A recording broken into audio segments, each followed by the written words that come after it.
In this video, we're going to keep plugging along on my bathroom remodel, and we're going to do it right now.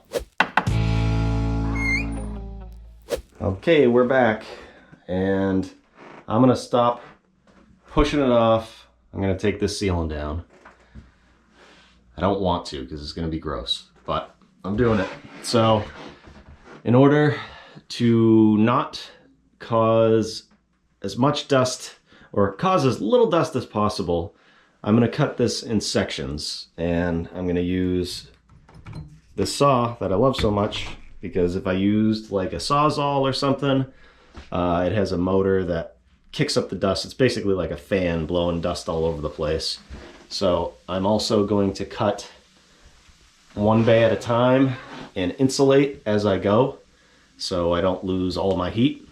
And then over here, actually, this is there's a beam right here because actually where that white sheetrock is, or drywall, that is where the original house was, and the rest of this is an addition.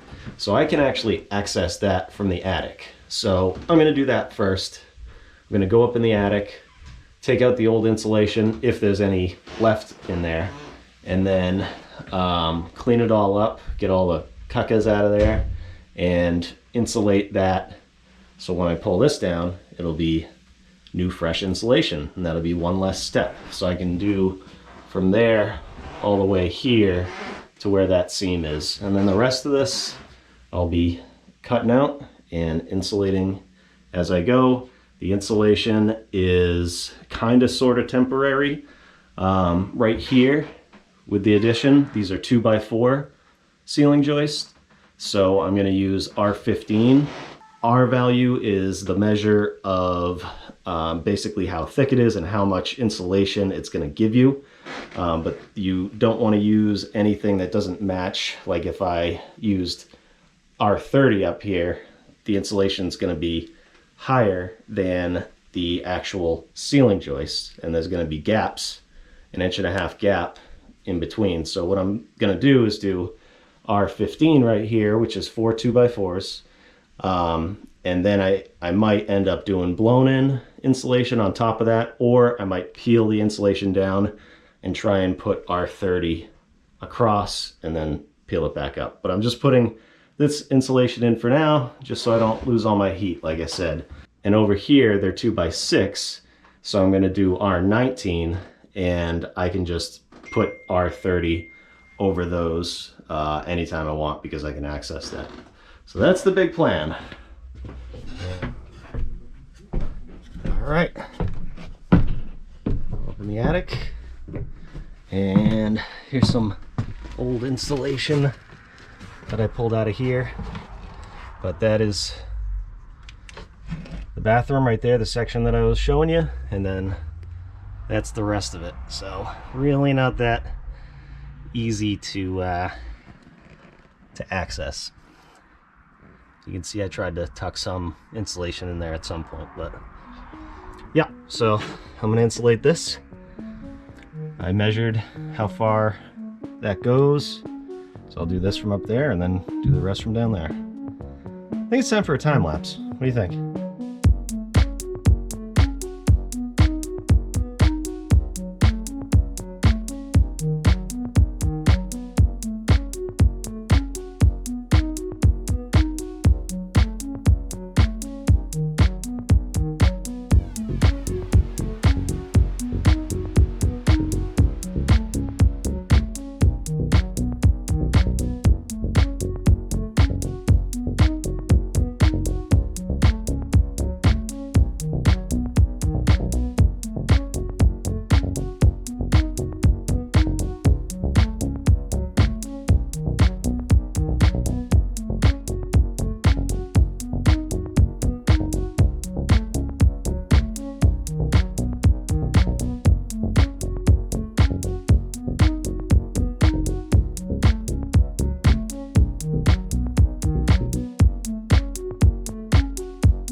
right, there is a big step done.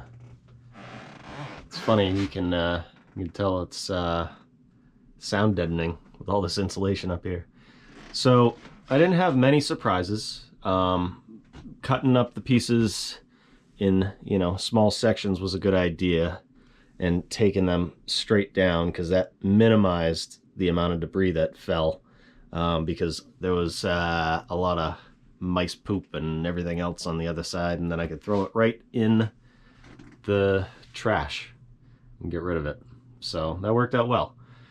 The only surprise I found was, you know how I said this was a 2x4? These were 2x4s. They're actually, every one of them is a 2x6 except for this last one, and that's the only one I exposed, so that's why I thought it was a 2x4. So this is the wrong insulation for this, but I still have to pull out this section of insulation and do my fan, do my wiring, and then do some wiring over here for the vanity. So I'm gonna end up redoing the insulation anyways. This is just so I don't lose all my heat, because it is winter. So that's a big step. I'm happy with that. We're gonna end the episode here, but you can check out more episodes here and here-ish. And if you're just finding my channel, definitely hit that button down below, subscribe, turn on the bell, so you can be updated with anytime I upload a video. Thanks for watching, and we'll see you over here or here.